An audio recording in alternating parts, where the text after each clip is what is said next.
cop a vest. You want the check, but can you make it stretch? Welcome to Root Zones, bringing you good news and bad news of crypto. My name is Manish, and today, very interesting topic, guys: decentralized DAO and the current Web3 concern. So today, let me give you a glimpse that what exactly the Web3 Web 3.0 exactly it is. So I think we have covered this in the past videos as well, but it was not so detailed and not it's kind of a just brief introduction we have covered in the past. But today we'll tell you everything, and we will also let you know about the architecture of Wave 3. So, decentralized anonymous organizations are a central function of interactions across Web3 space. So, where creators are earning more than ever before. So, what we call Web3 will be concerned on an ecosystems of technology product that are decentralized based on a blockchain network, interoperable, and without a traditional trust validators such as corporations, institutions, and government bodies. But exactly what does this mean? So, what is Web3? Web3 is a term coined by Govin Wood, Web3 Foundation president, is the next phase of internet and perhaps of organizing society as a whole. Web 1 was the era of open decentralized protocol where most online activity involved browsing individual static page. Web 2, which we are now experiencing, is the era of centralizations in which a large part of communications commerce occurs on captive platform and is owned by a handful of technology corporations subject to centralized control by regulators and government agencies. So let's see how it looks like. So the history of internet, when first started its Web 1, was just a basic HTML page, a static page where we can probably we can receive emails and send emails. So Web 2, informative and interactive information centric, where the social media was introduced, where you can publish, you can interact on that web. And Web 3, decentralized, private, secure, and user centric. So in contrast, Web 3 aims to solve all the problems that have arisen in Web 2 by giving data ownership and power over digital identity, which now belongs to a large technology company to individual users. Put another way, Web3 refers to a decentralized online ecosystems based on a blockchain. To better understand this, see, we are going to show you a figure for a comparison of the architecture of your Web2 applications versus Web3 applications. So let's check it out, how the architecture looks like. So when you see the architecture, is very self-explanatory, guys. So when you see, this means the platforms and applications created on Web3 will not be owned by a central gatekeeper, but by the true owner of the data, the human being. In short, the human being will be the main focus of Web3. So decentralize and trust on a Web3.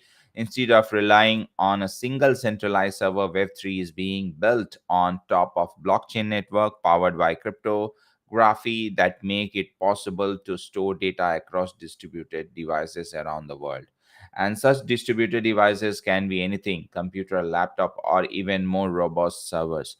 These devices serves as the framework of blockchain network, communicating the each other to enable a storage, uh, disman dissemination, and preservation of data transactions without the need of trusted third party validators such as institutions, corporations, or government. In other words, thanks to Node running blockchain software, a centralized record of property transfer is now possible, which is unlikely anything to be seen before. Now, The way Web 2 was built, we had no choice but to hand over our data to a technology companies, governments, and their respective centralized storage servers. So we need to trust that these traditional third party validators would use the data in an ethical and secure way. And we are taken by a surprise when scandals such as the Facebook Cambridge Analytic data scandals came to light. In the current structure of the web, it is very easy for our data to be transacted and a behavior future market. Without us having an idea this is happening, that what impact it has on our life. Not surprisingly, ownership of our data and decentralized identity is also known as self-sovereign identity are considered prerequisites to Web3. To automate of trust with Web3 interoperability operability, sorry for the confusion in the word. So in Web3, self sovereign identity and data ownerships are managed by individual users themselves via digital wallets such as MetaMask, compatible with Ethereum blockchains, or Phantom, compatible with Solana blockchain. These digital wallets work more or less like a wallet in the real world. Thus, a digital wallet serves as proof of your Web3 identity, securely holding both your currencies and your data. This wallet is interoperable, meaning that it can be easily be created on the internet and work with the various product and systems, allowing the users to choose which decentralized applications have access to their data and identity. Also, all transactions and interactions on the blockchain networks are permissionless. They do not need the approval or a trusted third party validators to be completed. But how important is this? So, today, individuals must use their Facebook or a Google login to access many online applications, which force them to hand over their data to these companies. In Web3, by contract, individuals will own their digital identities. By replacing this third party with a blockchain technology, Web3 unlock entirely new business model and a value chain where centralized intermediates are no longer favored. Ultimately, Web3 takes power away from intermediaries and give it back to individuals. So, and now surely you must be wondering if this power shift is really possible. In fact, we are already seeing this firsthand with non-fungible tokens, as we see, and content creators have recently begun experimenting the way to receive the bulk of the revenue from their work, and much of this can be created to the function of a smart contract, which specifically with the NFTs enable secondary royalty structures, meaning that a creator get paid every time their work change hands on the open market. Thanks to this fungible changes in the value chain, creators are earning more than ever before. So DAO in Web3. So a DAO is a unique managed organizations run solely and exclusively by a blockchain smart contract with their own bylaw and rules or procedures that replace day by day operational management with a self-executing code. The main advantage of a DAO is that unlike traditional companies, blockchain technology provides the DAO with a complete transparency. All the DAO actions and funding can be seen and analyzed by anyone. This transparency significantly reduce the risk of corruptions, activity, or fraud by preventing important information from being censored. Furthermore, it is a blockchain technology that ensure that a DAO maintain its purpose. This is because, like an NFT, DAOs also work with a smart contract that can trigger an actions or whenever certain predetermined conditions are met. For example, in a case of DAO, a smart contract can ensure that a proposal that receive a certain amount of affirmative votes are automatically intacted. And unlikely traditional organizations that operate from the top down, DAO operates with a flat hierarchical structures, allowing all members to have a say in crucial decisions and affect the broader group rather than just the primary shareholder. In addition, DAO are much more accessible to the average individuals as the barrier of entry is not high. Usually, the only people who can invest is an organization early on a rip. Most of the financials return as a result are incredible wealthy and well networked individuals. So in DAO this is not a case. They are globally accessible, available at a much lower cost. So currently DAO have already been used to govern communities and fund projects like managing a basketball team in the NBA and even trying to buy a first edition uh, print copy of the US constitutions. However, the path to Web3 is not always easy. What are the current concerns with the Web3? Let's put some light on it. Today, a lot of learning and experimentation is required in the average user's journey in the using Web3 technology. The lack of current user friendly design in Web3 applications hamper the user experience and results in a steep learning curve. In fact, such factors are significant barrier to entry for most people. And when we consider the time required for a software code explorations and development as well as the current focus of developer, we realized just how far from a property the user experience is. While Web3 platforms are difficult to use, it is worth nothing that this is only because the things are so new that most developers are still focused on developing the underlying technology. Where does the future of the web lie? Every significant changes comes with a high risk. While one of the greatest advantage of the Web3 is that it intend to return the ownership of data to its true owner, the human being. This advantage is also a greatest challenge. Better explained, is fully matured Web3 space is still a long ways off, and nobody has a clue what exact form it will be actually take. As the Web3 infrastructure is intended to be a fully decentralized and use peer-to-peer network, dispensing with the traditional trust validators. People will be fully responsible for their data and their crypto activities. This means the necessary overcoming of a cultural barriers and change in behavior on the part of users who will need to learn what digital wallets are, how public and private key works, which cybersecurity practice the most appropriate, be consistently alert from a phishing scams, never give their private key to third party, among other things. In short, users will not delegate the security of their identity and data to a third parties. They themselves will be responsible for keeping their vigilance at all the time. In short, security is still not a universal truth in Web3. You may trust the blockchain, but do not trust yourself. There is also a scalability issues. While few would argue that decentralized is a bad thing in and of itself, transactions are slower on Web3 precisely because at the current stage of development in blockchain structure, decentralized network do not yet scale satisfactorily. In addition, there are the gas fee payments that users make to use the Ethereum blockchain, one of the most popular blockchain platform in the world. Put another way, gas is the fee required to successfully conduct a blockchain transactions. These fees can drive up the value of transactions to $100 during peak time.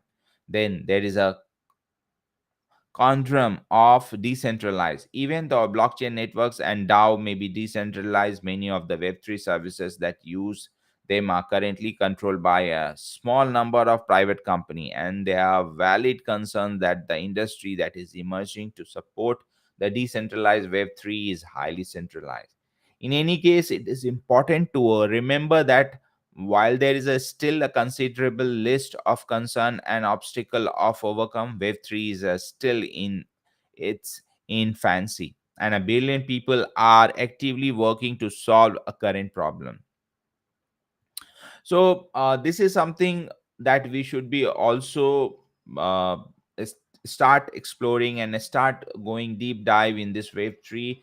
And moreover, the technology is something that which we cannot avoid it, and we have to top of it, then only we can have a maximum benefit of a blockchain and a crypto. So yeah, this is something which is very interesting. And now one more thing which I just wanted to share with you guys. The company like LG is coming into blockchain. So let's check it out, this update as well, what LG is trying to do in a crypto and blockchain.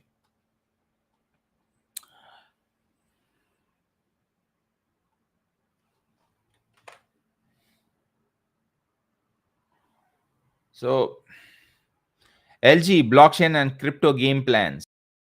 At the annual general meeting on a March 24, LG Electronics shareholder approved a blockchain-based software development and sale and a brokerage of cryptocurrencies as two new business areas. Although the LG has included the sale and a brokerage of cryptocurrency in its business uh, charter, it does not seem to be opening a digital exchange just yet. Replying to a question if the company plans to open a trading platform for a digital assets, or a company spokesperson said nothing has been decided yet.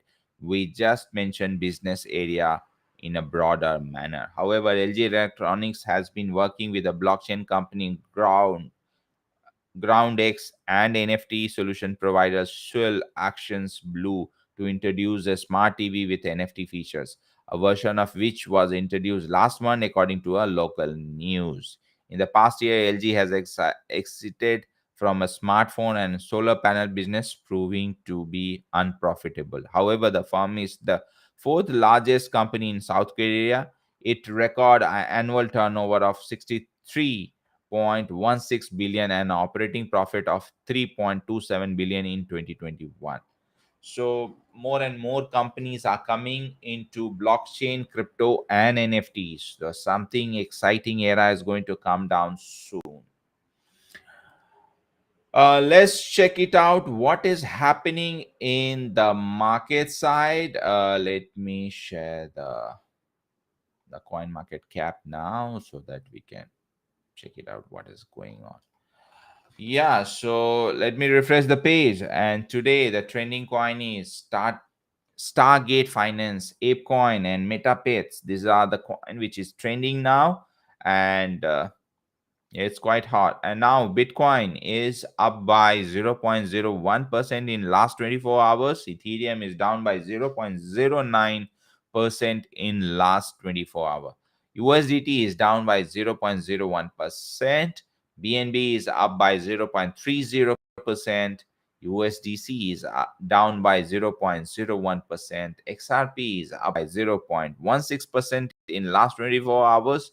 Cardano is up by 2.98% in last 24 hours. Solana is up by 3.95% in last 24 hours. So Terra Luna is down by 0.35% and Avalanche is up by 2.14%. So this is something coming from the market side. Let me share the tweet of the day. This is also interesting, guys. So today, tweet of the day is for Shiba Inu. Let's check it out. What is going on? So in past 24 hours, there have been a total of 18 billion Shiba tokens burned and 6 transactions. Visit Shiba.com to view the overall total of Shiba tokens burned, circulatory, supply, and many more. So Shiba is getting stronger and stronger every day, and those who has invested and just holding it, they are definitely going to have a good time soon. So that's all I have it today, guys. See you tomorrow. Till then, take care. Bye bye, and do join our Telegram group, and you let us know if you have any further queries, something you want to cover here in a root zone platforms. We'll be happy to assist you. See you guys tomorrow. Till then, take